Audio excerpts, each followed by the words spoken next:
Good day everyone, we are the Group 1 and today we're going to discuss about the global divides, the North and the South. But before we start, this is for educational use only.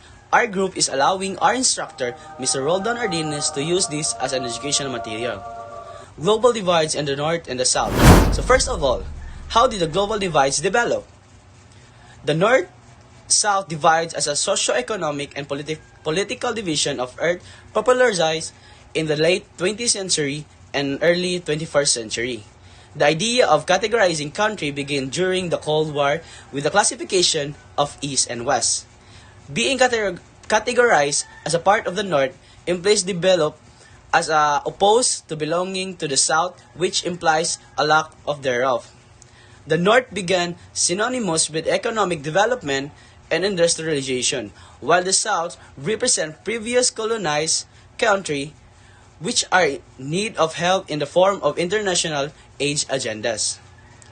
Brandt line is a visual depiction of the North-South divide, proposed by West German former Chancellor Willy Brandt in 1980s. It encircles the world at the latitude of approximately 30 degrees north, passing between North and Central America, north of Africa and Middle East, climbing north over China and Mongolia, but dipping south so as to include Australia and New Zealand in the rich north.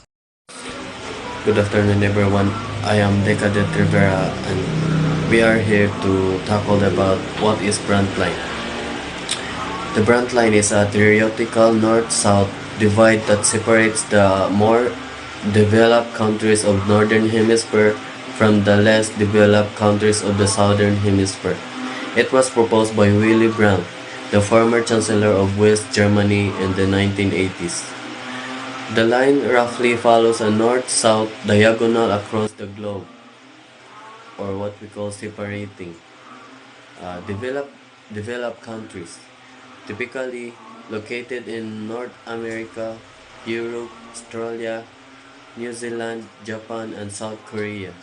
These countries have higher levels of economic development, political stability, and technological advancement.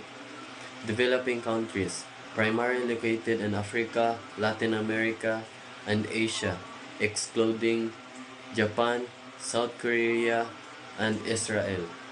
These countries generally have lower levels of economic development, political influence, and technological advancement.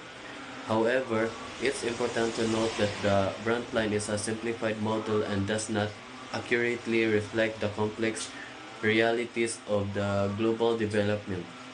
There are significant variations within both the North and the South in terms of economic development, political systems, cultural traditions, and historical experiences. Some countries within the South are experiencing rapid economic growth and development, while others are facing significant challenges such as poverty, inequality, and conflict. Additional then the concept of Brandt line can be seen as simplification of complex geopolitical relationship as and perpetuate stereotypes and biases. It's important to approach this concept with caution to recognize the diversity and complexity of the countries and it encompasses. That could be all for today. Become synchronous with economic development and industrialization, while the South represent the previously colonized countries which are in need of help from the international and AIDS agendas. The North and South in the United States developed distinct identities from the earliest days of colonization. The North colonies, influenced by Puritan values and a focus on commerce and industry, gradually evolved into a region characterized by urbanization, industrialization, and more diversified economic. So the reasons for the global divide between the North and the South. The divide between the global North and the global South is largely rooted in historical exploitation, unequal development, and systemic economic inequalities. The global North having been the main beneficiaries of the Industrial Revolution and colonization, developed into economically prosperous, technologically advanced, and politically powerful regions. So the term global North generally refers to economically developed, industrialized countries that are often characterized by higher levels of income, advanced technological infrastructure, and greater political stability. These countries are typically located in North America, Western Europe, and parts of East Asia, including nations like the United States, Canada, Germany, the United Kingdom, Japan, and South Korea. So the global North is powerful due to historical colonization and imperialism, which allowed these countries to accumulate wealth and resources. The Industrial Revolution, which began in the global North, led to economic and technological advancement that solidified their dominance. Strong economic infrastructures, including advanced financial markets and trade networks, were developed, enabling sustained growth and capital accumulation. Political and military power, along with the establishment of influential and global institutions, allowed these countries to shape international policies to their advantage. Investments in education and technological innovation have resulted in high human capital and cutting-edge technological capabilities.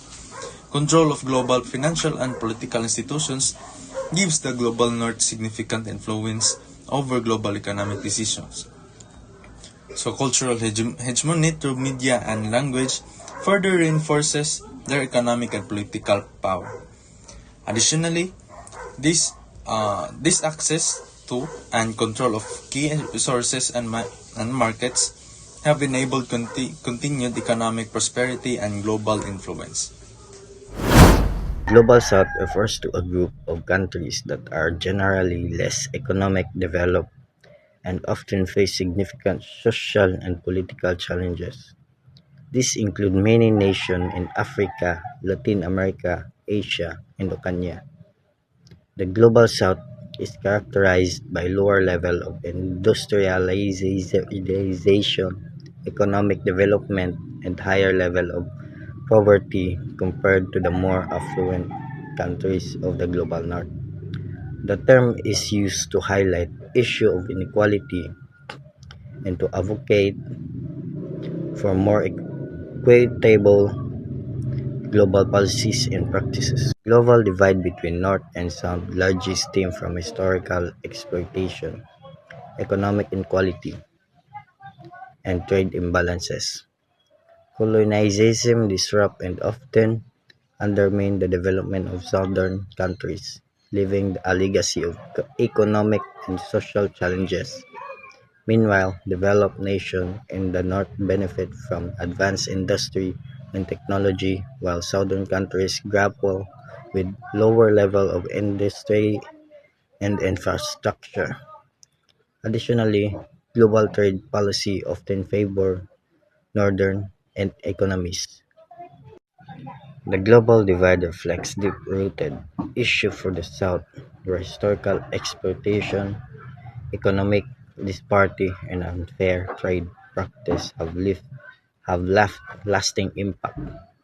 Colonization severely disrupted the development of many southern countries, resulting in enduring economic and social challenges, while northern nations enjoy advanced industry and robust infrastructure.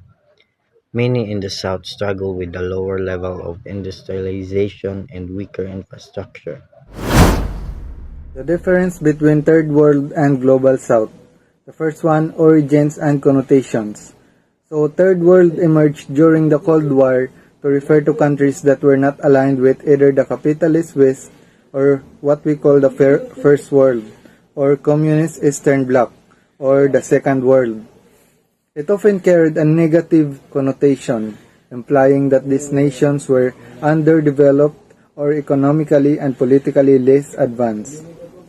The second one is geography and economics. The term Third World is an outdated and controversial way to refer to economically developing nations.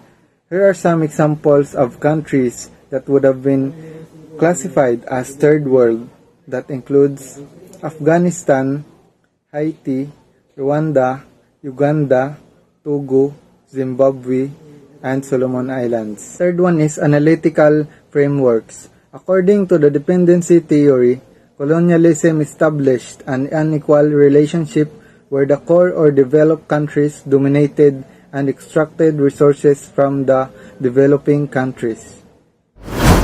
Origin and connotation. Global South was coined in 1969 by political activist Carl Oglesby to refer to the same countries. But without the Cold War context, it is seen as a more politically balanced and less derogatory term. Geography and economics.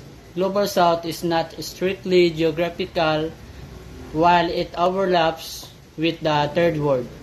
It also includes pockets of poverty and underdevelopment within richer countries in the Northern Hemisphere.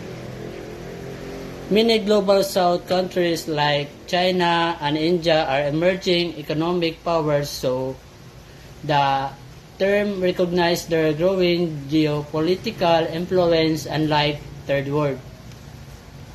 Analytical frameworks.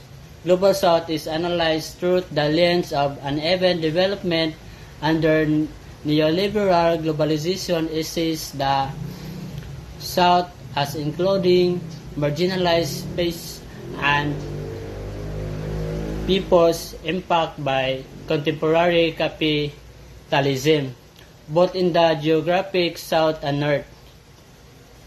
Global South is a more politically neutral term that recognizes the economic and geopolitical shifts in the post-Cold War. It also has more expansive analytical framework that looks at global inequalities beyond just the North-South divide. That's all. So my topic is Global South. So first of all, what is the definition of it? So the Global South refers to countries in Africa, Latin America, Asia, and Oceania that are generally characterized by lower incomes, less economic development, and a history of colonialism or marginalization in the global economy. So what is the difference from the Third World? So the Third World, a Cold War era term used to describe countries not aligned with the capitalist West or communist East.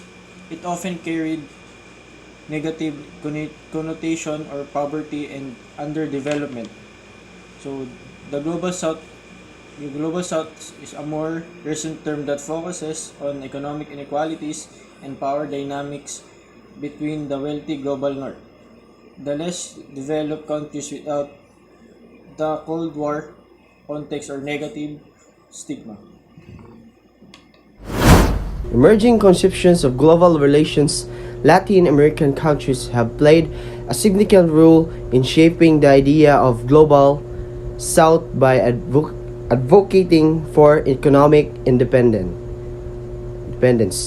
social justice, and regional integrations. Their experiences with colonialism, foreign intervention, and economic dependency have fueled a push of new global relationships that emphasize solidarity, equitable development, and a rethinking of North-South power dynamics.